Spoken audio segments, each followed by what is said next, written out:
నమస్తే ఫ్రెండ్స్, నేను భాను మేకల. ఈ వీడియో రాజేష్ మహాసేన గారి కోసం చేస్తున్నాను. నేను దానికి కారణం ఏంటంటే, ఒక దళిత మాల కులానికి చెందినటువంటి ఒక ఏపీఎస్పీఎఫ్ కానిస్టేబుల్ యొక్క పరిస్థితిని ఉద్దేశించి రాజేష్ మహాసేన అన్నగారిని ఉద్దేశించి మాట్లాడుతున్నా. నేను గౌరవంగానే మహాసేన రాజేష్ గారిని కొన్ని ప్రశ్నలు అయితే సంధిస్తున్నా. వాటికి ఆయన సమాధానం చెప్పడం అనుకోండి, కానీ ప్రజలకు తెలియాలి కాబట్టి చెప్తున్నా.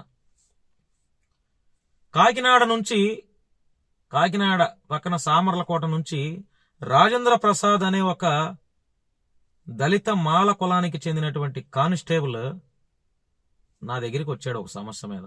అక్కడి నుంచి విజయవాడ దాకా వచ్చాడు.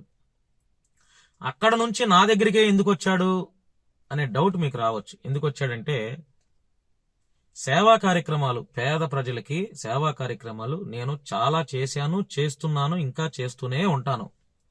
అవన్నీ చూసినటువంటి ఆ రాజేంద్ర ప్రసాద్ అనే కానిస్టేబుల్ అక్కడ నుండి నమ్మకంతో విజయవాడ దాకా కారుకి రెంట్ కూడా లేకపోయినా పక్కన వాళ్ళని ఎవరినో అడిగి పాపం నా మీద నమ్మకంతో ఏదో ఒక సహాయం చేస్తాను అన్న ఒక నమ్మకంతో అక్కడ నుంచి కాకినాడ నుంచి విజయవాడ దాకా వచ్చాడు. నేను ఆ రాజేంద్ర ప్రసాద్ కానిస్టేబుల్ కుటుంబం జనసేన పార్టీ సభ్యత్వం కలిగినటువంటి కుటుంబం. జనసేన పార్టీ సభ్యత్వం కలిగి ఉన్నారు అని నేను మంగళగిరి నేరుగా జనసేన పార్టీ కార్యాలయానికి జనవాణి కార్యక్రమం జరుగుతుంటే ఆ కార్యక్రమంలో నేను దగ్గరుండి పిటిషన్ ఇప్పించి అక్కడ ఒక 2-3 అధికార ప్రతినిధులు ఉంటే వాళ్లతో మాట్లాడి ఎలా అయినా ఈ కుటుంబాన్ని ఆదుకోండి, ఆ కానిస్టేబుల్ కుటుంబాన్ని ఆదుకోండి, అతనికి ఫుల్ పింఛన్ ఇవ్వండి, లేదంటే అతని జాబు అతని అక్కకైనా, లేదంటే కొన్ని రూల్స్ మనకి ఇబ్బంది వచ్చినా కూడా ఆ రూల్స్ అధిగమించైనా ఇలాంటి కొన్ని చేస్తే ఆ కుటుంబానికి అండగా నిలబడిన వాళ్ళు అవుతారు, సాయం చేసిన వాళ్ళు అవుతారు అని చేతులు జోడించి నేను వేడుకోవటం జరిగింది. కానీ స్పందన లేదు.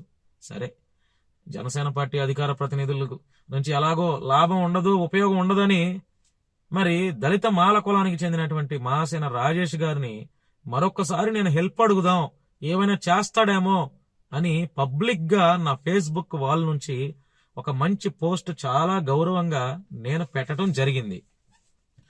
అందులో రాజేష్ అన్న, ఇతను మాల కులం పలానా, ఈయనకి ఏలూరులో యాక్సిడెంట్ అయింది, అప్పటి నుంచి మంచానికే పరిమితం అయ్యాడు, ఎంతమంది దగ్గర అధికారుల దగ్గర పిటిషన్స్ పెట్టినా కూడా రిప్లై లేదు, స్పందన లేదు, ఆ కుటుంబం పేద కుటుంబం అని చెప్పి ఈ రకంగా నేను నా సోషల్ మీడియా పోస్ట్ పెడితే చాలా మంది షేర్లు చేశారు, కానీ ఎలాంటి ఉపయోగం లేదు.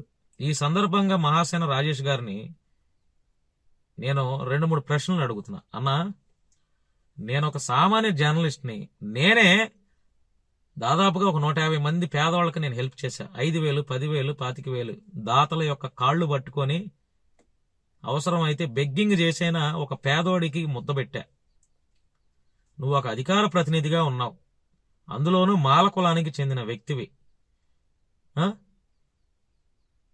ఎంత చక్కగా పబ్లిక్ గా అన్నా ఆదుకోండి అన్న కుటుంబాన్ని అని ఆ కుటుంబం కోసం నిన్ను అర్జించా. ఏందన్నా రిప్లై లేదేందన్నా? కనీసం పట్టించుకోకపోతే ఎలా అన్నా? దేనికి ఇంకా అధికార ప్రతినిధి నీకు? దేనికన్నా? మనవాడికి కూడా ఉపయోగపడిన పదవి ఎందుకన్నా?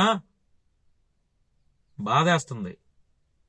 కనీసం నువ్వు చెప్తే వినని వాళ్ళు ఎవరుంటారు? కొంతమంది అధికారులు. చెప్పన్నా, నేనొక సామాన్య జర్నలిస్టే. నాకేం పదవులు లేవు, నాకేం అంత పెద్ద ఇరగదీసే పరిచయాలు లేవు. అయినా కూడా నేనే ముందుకొచ్చి అతని సమస్యను విని అతని సమస్యని మానవత్వంతో పరిష్కారం దిశగా నా ప్రయత్నం నేను చేశా. నువ్వు ప్రభుత్వంలో అధికార ప్రతినిధిగా ఉన్నావు, అందులోనూ మాలకులం, ఇతనిదే మాలకులం, కులం చూసైనా కొంచెం హెల్ప్ చేయొచ్చు కదన్నా ఆ కుటుంబానికి. చెప్పండి అన్నా. చాలా బాధేస్తుందన్నా నీ మీద, నాకు చాలా బాధేస్తుంది. ఎందుకన్నా మన కులానికి, మన జాతి వాడికి ఉపయోగపడిన పదవి ఎందుకన్నా నీకు? ఎందుకు? ఏం చేయటానికి? బాధతో మాట్లాడుతున్నాను. నీకేదైనా సారీ చెప్పాల్సిన సందర్భం వస్తే బహిరంగంగా నీ ఇంటికి వచ్చి సారీ చెప్తా, అందులో డౌటే లేదు. ఆ కుటుంబాన్ని ఆదుకున్నా, మీ పక్కనే అవసరమైతే పంపిస్తాను నీ దగ్గరికి. దయచేసి నా రిక్వెస్ట్ అన్న, ఇది ఆదుకో. రాజేంద్ర ప్రసాద్ కుటుంబం దళిత మాల కుటుంబం ఆదుకోనా, నీకు చేతులు జోడించి హెల్ప్ అడుగుతున్నాను, ఆదుకో. నువ్వు ఈ కుటుంబాన్ని ఆదుకోలేకపోతే ఇది నాకు మనసులో ఉంటదన్నా, డెఫినెట్లీ మనసులో ఉంటది. నాకు అవకాశం వచ్చిన ప్రతిసారి నిన్ను విమర్శ చేస్తానన్న, అందులో డౌటే లేదు. ఇతన్ని ముందు పెట్టి ఇతనికి హెల్ప్ చేయలేకపోయావని బహిరంగ క్వశ్చన్ చేసేదని అందులో డౌటే లేదు.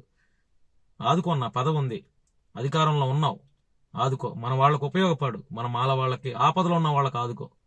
అందరినీ ఆదుకోమని చెప్పట్ల, కనీసం తినడానికి కూడా ఇబ్బంది పడుతున్నటువంటి మన మాల సోదరుల్ని ఆదుకో. నీ చేతనైన సహాయం చెయ్యన్నా, చెయ్యి.